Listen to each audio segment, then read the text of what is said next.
Assalamualaikum warahmatullahi wabarakatuh. Kita syukur kehadiran Allah Subhanahu wa taala yang mana atas berkah rahmat dan karunia beliaulah kita masih diberi kesempatan untuk mengikuti proses pembelajaran pada pagi hari ini. Salawat dan salam tak bosan-bosannya kita kirimkan kepada arwah Nabi besar kita yakni Nabi Muhammad sallallahu alaihi wasallam. Baiklah yang sama-sama kita hormati Ibu Kepala Sekolah Hidayatullah Makandis dan seterusnya kepada ibu-ibu yang berkesempatan untuk hadir di lokal ini.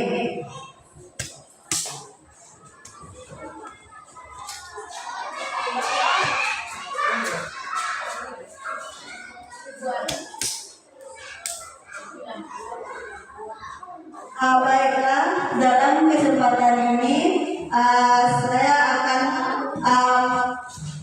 memaparkan penyebaran pemahaman dan penerapan budaya positif di kelas.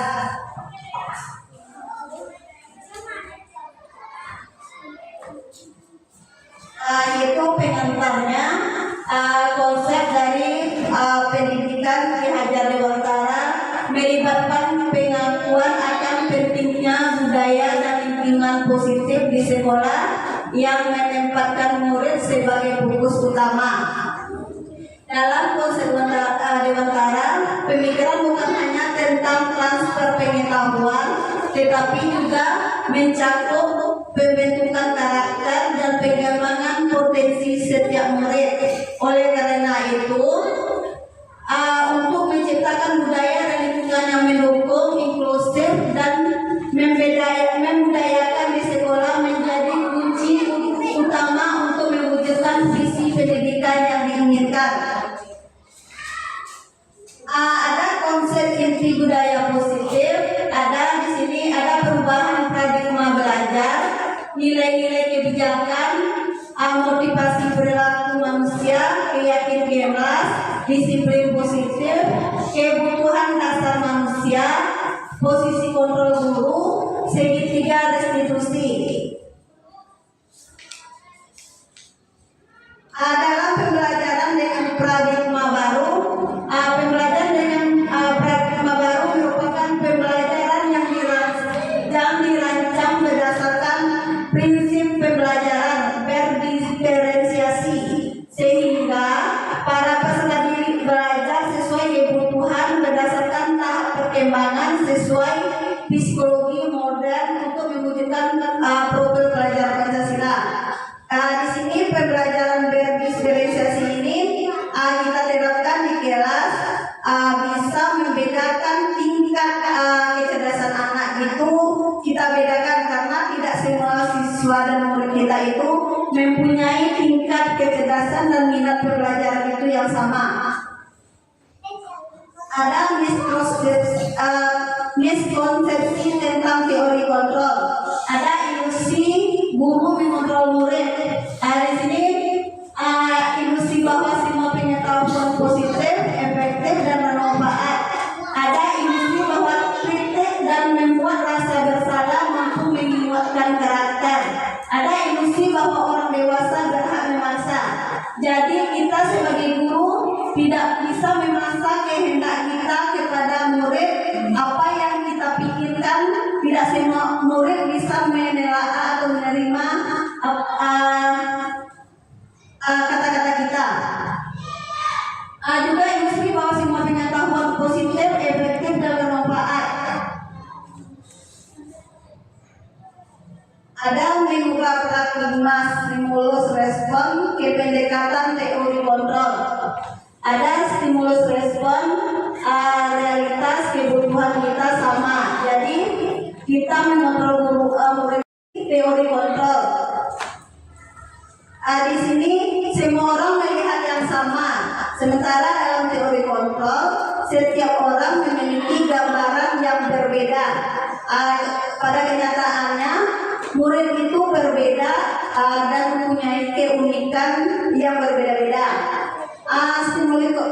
Stimulus respon perilaku buruk dilihat sebagai suatu kesalahan, sedangkan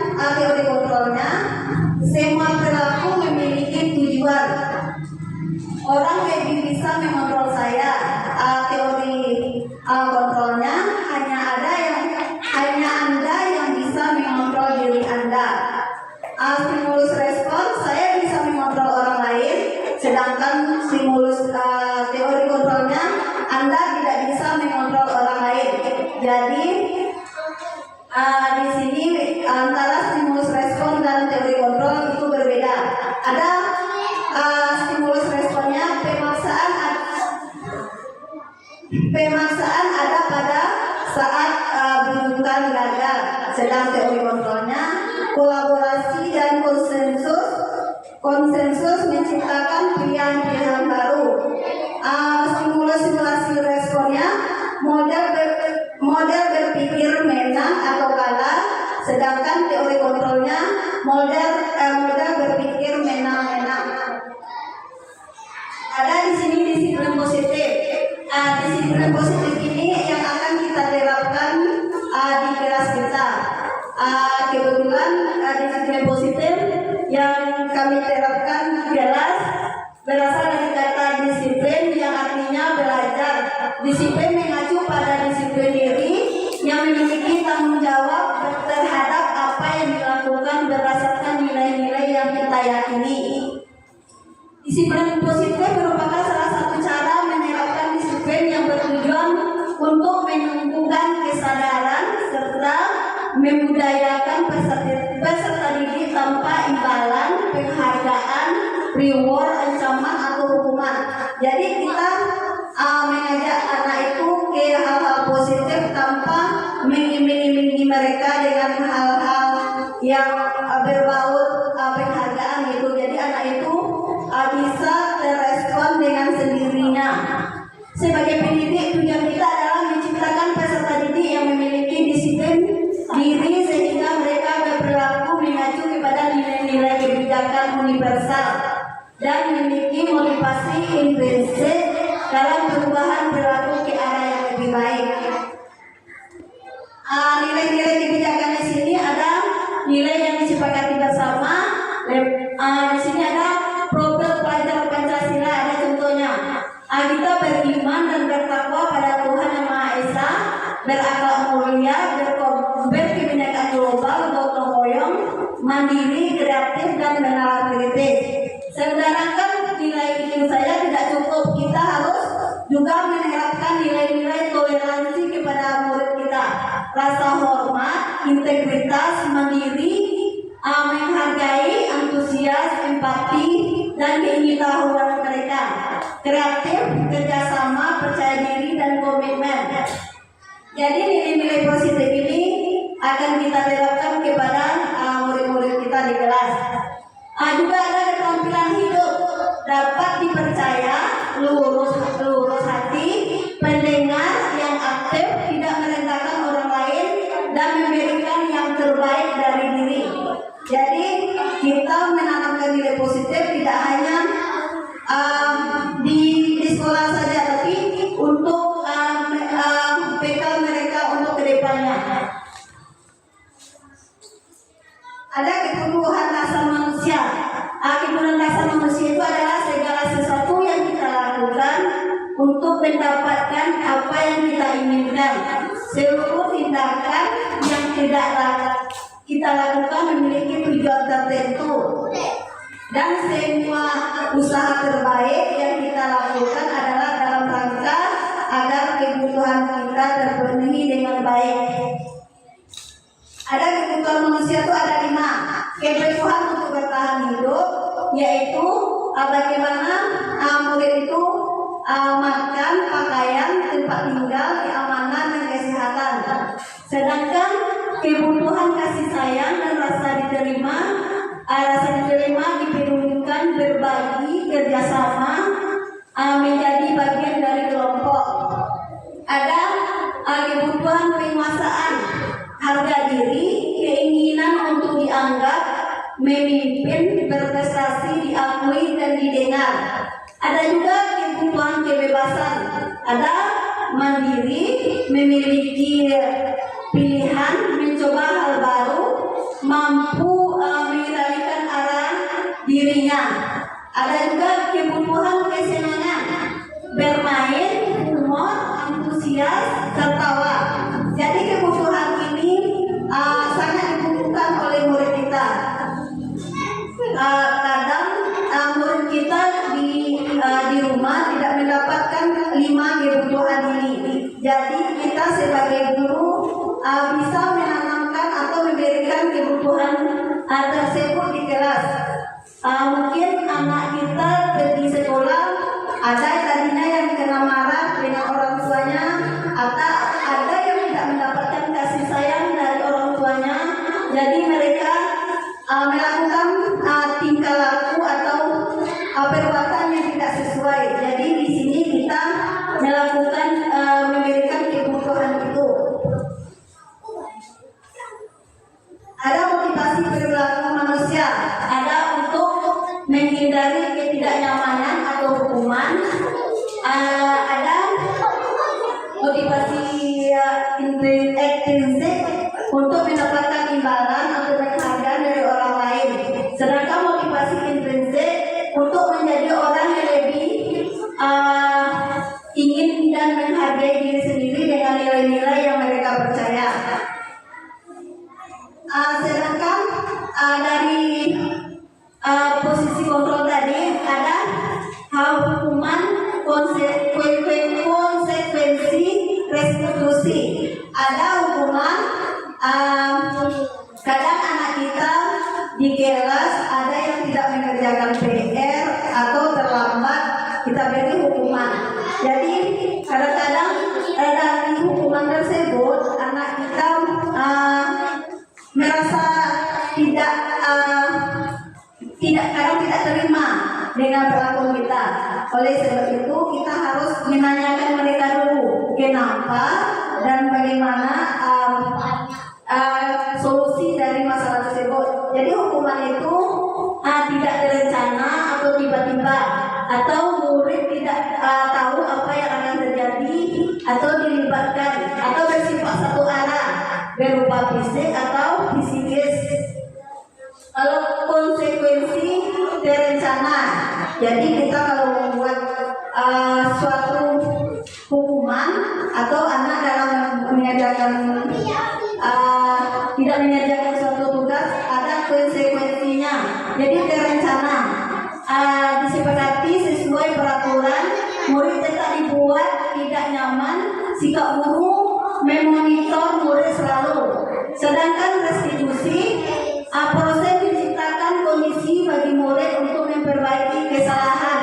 Proses yang kolaboratif mengajarkan murid untuk mencari solusi sendiri. Jadi kalau selama ini kita menghukum murid, jadi kita bisa memberi restitusi, kita bisa mencari jalan solusi atau jalan keluar dari masalah yang mereka hadapi. Contohnya mereka terlambat, kenapa mereka terlambat? Jadi kita cari solusi yang mengapa mereka terlambat, atau mereka yang tidak membuat PR, apa kendalanya dan apa solusinya untuk kedepannya untuk lebih baik. Ada 5 posisi kontrol guru. Ada sebagai penghukum, ada sebagai pembuat mereka merasa bersalah, ada sebagai teman, ada sebagai memantau, ada sebagai manajer. Ada contoh penerapan 5 posisi kontrol guru. Ada kasus siswa tidak memakai atribut dekat saat upacara bendera. Kalau kita suruh mereka hormat atas bendera selama 1 jam, itu tuh adalah posisi kontrol penghukum. Sedangkan bapak berapa kali bapak dan ibu memberitahu kamu selalu mengecewakan ibu dan bapak. Jadi posisi kontrol kita membuat murid merasa bersalah. Ada ayo dong ikut aturan sekolah, tolong bantu ibu atau bapak ya sekali ini. Ya sudah, tidak apa-apa, lain kali jangan sampai membuat seperti ini lagi. Jadi posisi kontrol ini di sini kita sebagai teman untuk murid. Ada posisi kontrol pemantau, kamu sudah melanggar peraturan sekolah, kamu tahu konsekuensinya.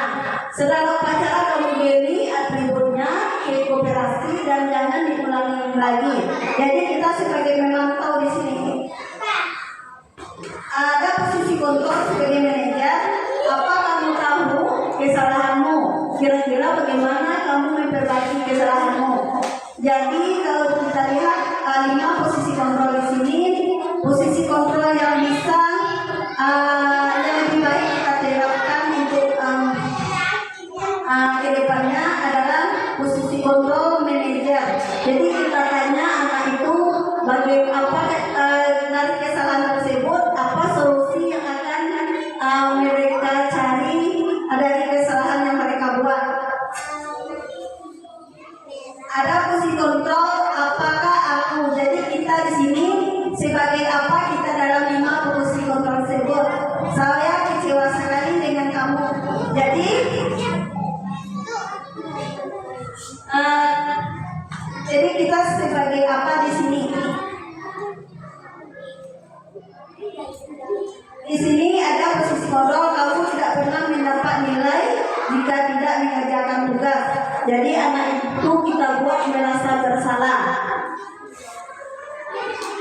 dan kita bisa membuatnya dengan keyakinan jelas. Mengapa keyakinan jelas? Mengapa bukan peraturan jelas?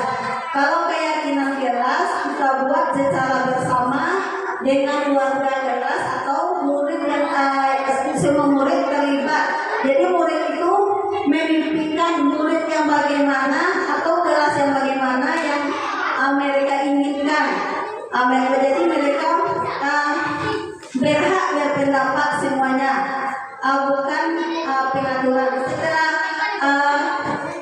kesepakatan kelas atau keyakinan kelas itu sudah dibuat, baru kita buat menjadi peraturan kelas yang kita buat secara bersama. Tidak hanya guru saja yang membuat. Ada pembentukan keyakinan kelas. Ada yang bersifat abstrak, berupa pernyataan universal, dibuat dalam pernyataan positif, sedikit saja agar mudah diingat, sesuai dengan kondisi kelas dan sekolah sehingga mudah diterapkan. Semua warga sekolah atau warga kelas dilibatkan saat membuat keyakinan kelas.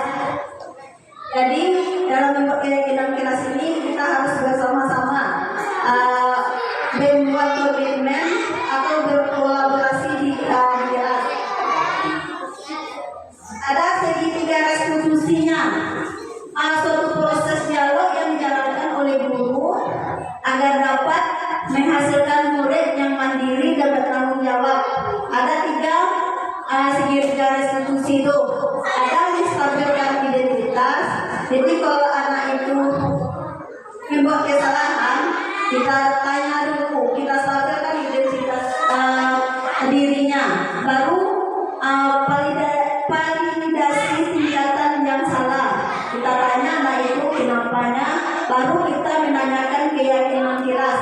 Apa keyakinan kelas yang telah mereka langgar? Ada di sini menstabilkan identitas.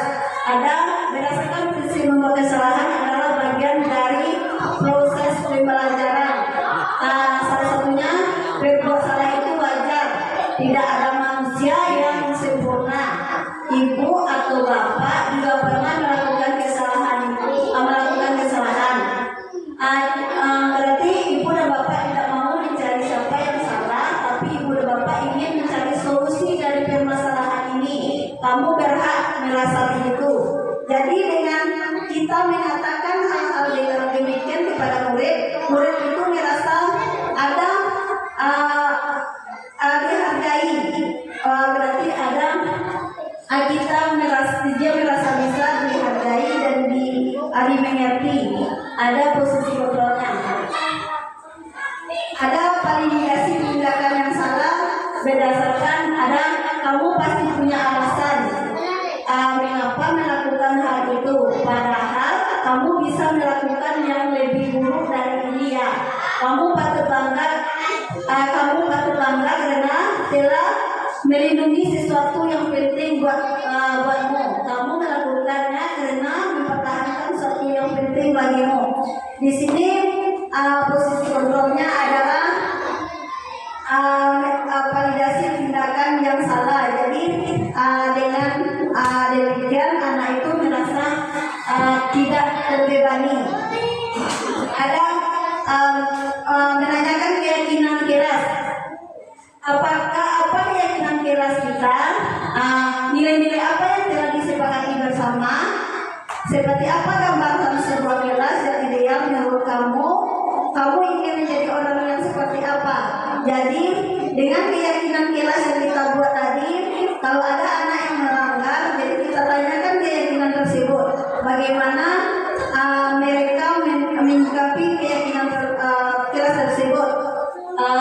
Jadi anak tersebut tidak merasa disudutkan atau tidak merasa dibebankan gitu. Jadi kita mencarikan menanyakan apa keyakinan kelas yang telah mereka langgar dan mencarikan solusi dari masalah tersebut. Baiklah Bapak Ibu, dari pemaparan ini adakah yang ingin ditanyakan? Dari